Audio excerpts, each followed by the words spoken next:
This is an ABP Life podcast. JDU के कद्दावर नेता अली अशरफ फातमी ने इस्तीफा दे दिया है।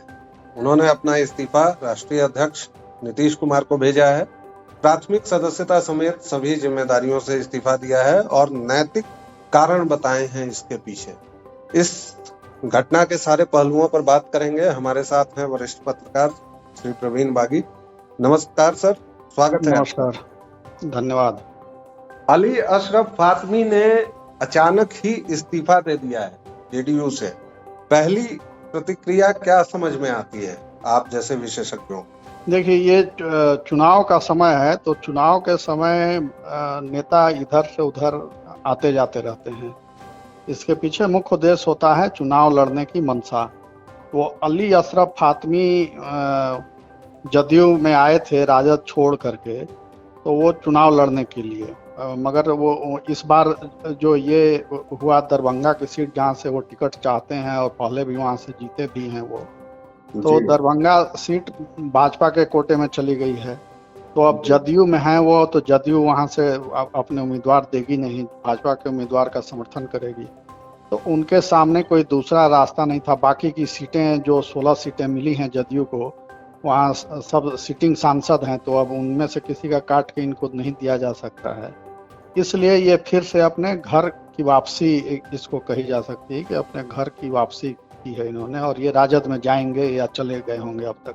तो राजद ने ही इनको राजनीति में लाया था। ये लालू प्रसाद के एक समय में बहुत चहेते हुआ करते थे और ये विदेश में रहते थे, तो लालू प्रसाद जी ने ही इनको लाया, यहाँ राजनीति में स्थापित किया, चुनाव लड़ाया, मंत्री भी बनाया दिल्ली केंद्रीय सरकार में जी। और फिर बाद में टिकट नहीं मिला, कुछ खटपट हो गई, तो ये जदयू में चले आए अपना राजनीतिक भविष्य संवारने के लिए। मगर जदयू में भी बात नहीं बनी, तो फिर वापस अपने घर गए हैं। तो हो सकता है कि वहाँ से दरभंगा से इनको टिकट मिल जाए। हालांकि वहाँ से अब्दुल बारी सिद्दीकी भी एक दावेदार हैं, तो अब देखना होगा कि राजद नेतृत्व क्या फैसला लेता है।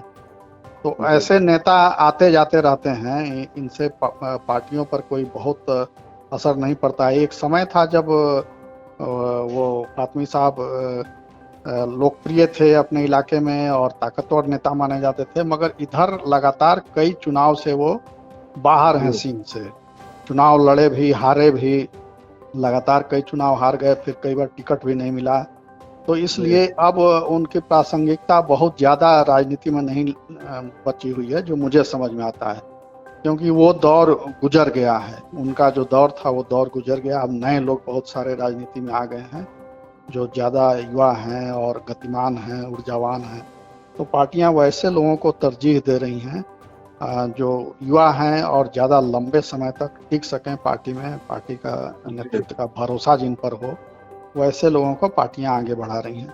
तो उसमें हमको नहीं लगता है कि फातमी साहब बहुत फिट बैठेंगे राजद के ये में भी। हालांकि लालू प्रसाद से उनके बहुत प्रगाढ़ रिश्ते रहे हैं, तो हो सकता है उन रिश्तों की दुहाई दे करके वहाँ वो टिकट ले लें, मगर इतना आसान भी नहीं होगा, क्योंकि वहाँ अभी सब कुछ तेजस्वी यादव के हाथ में है और तेजस्वी यादव से उतने बहुत प्रगाढ़ रिश्ते उनके नहीं हैं जितने लालू प्रसाद से हैं।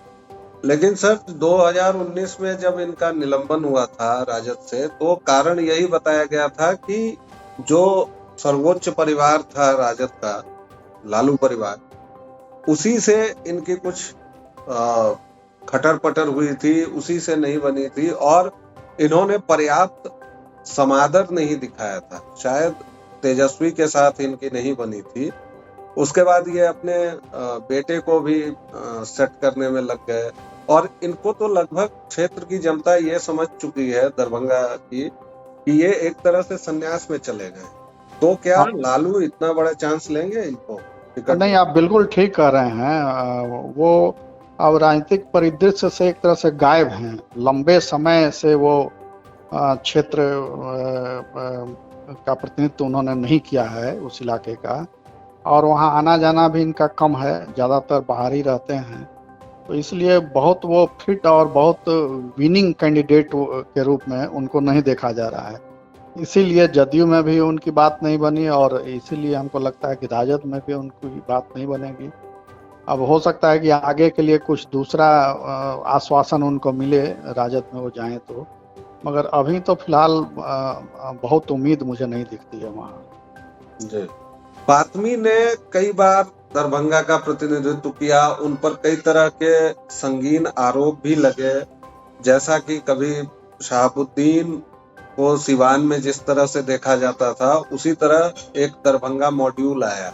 और हालांकि इनको बहुत कम्युनल किस्म की राजनीति के लिए नहीं जाना जाता है फातमी को, लेकिन इसके बावजूद यह कहीं न कहीं विवादों में भी रहे। इन सब के बाद कल अगर यह, जैसी कि खबरें हैं कि 20 तारीख को यानी कल ये राजद ज्वाइन करेंगे, Tejashwi Yadav A to Z की राजनीति कर रहे हैं, वह MY समीकरण से आगे निकलने का दावा कर रहे हैं, उसमें फातमी कितने फिट होंगे? उसमें फातमी के लिए जगह अब नहीं बचती है। आपने ठीक कहा कि उन पर कई तरह के केसेज थे वहाँ और बहुत विवादों में घिरे रहे, और उसी विवादों के बीच राजनीति से उनका अलगाव भी हुआ था, और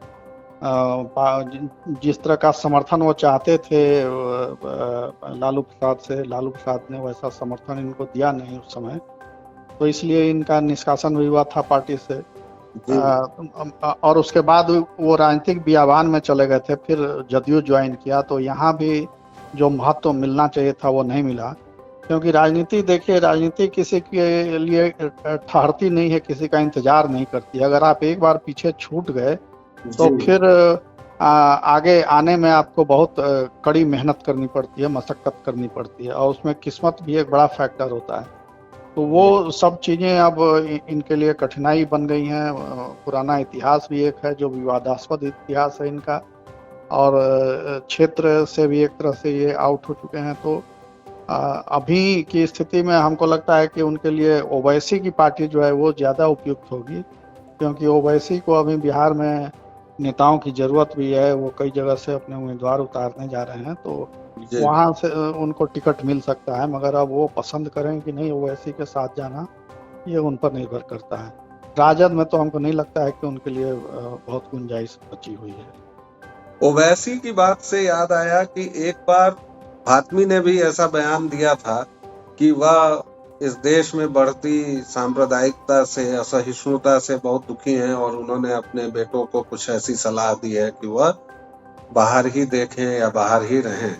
यह बात दीगर है कि उनके बेटे भी राजनीति में हैं, एक बेटे, और को भी उन्होंने अपना वारिस बनाना चाहा है। ऐसे में ओवैसी उनके लिए एक परफेक्ट चॉइस तो होते हैं, लेकिन सवाल वही है जो आपने अपने वाक्य के पूर्वार्ध में कहा। मैं आपसे एकदम साफ पूछता हूँ, क्या वह ओवैसी की राजनीति के साथ जाना पसंद करेंगे, जबकि अब तक उन्होंने चाहे लालू हो या नीतीश हो, इन दोनों के साथ राजनीति की है, और दोनों की राजनीति सेकुलर खेमे की राजनीति रही। तो सेकुलर, ओवैसी भी अपने को सेकुलर ही बताते हैं।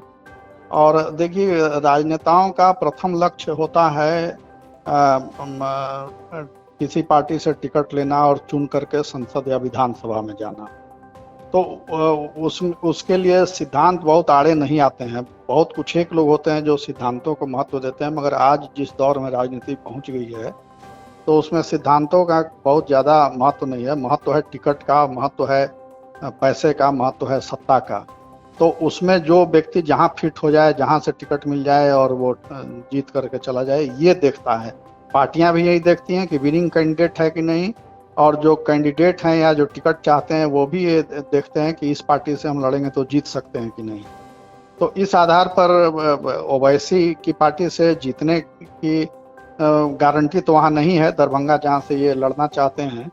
मगर ये जरूर है कि जो राजनीति से एक तरह का इनका निष्कासन हो गया है, वो फिर से वापसी इनकी हो सकती है। एक बार फिर से क्षेत्र में घूमेंगे, लोगों से मिलेंगे जुलेंगे, तो एक पुराना रिश्ता फिर से रिकॉल हो सकता है वहाँ, और वो आगे फिर काम आएगा, उनको राजनीतिक पूंजी के रूप में आगे काम आ सकता है। और ओवैसी को भी इससे मदद हो जाएगी, उनको भी एक राजनीतिक वापसी में मदद मिलेगी इससे। जी, बहुत बहुत धन्यवाद सर, आपने हमसे विस्तार से इस मुद्दे पर बात की, इसके लिए थैंक यू वेरी मच। धन्यवाद। This is an ABP Life podcast.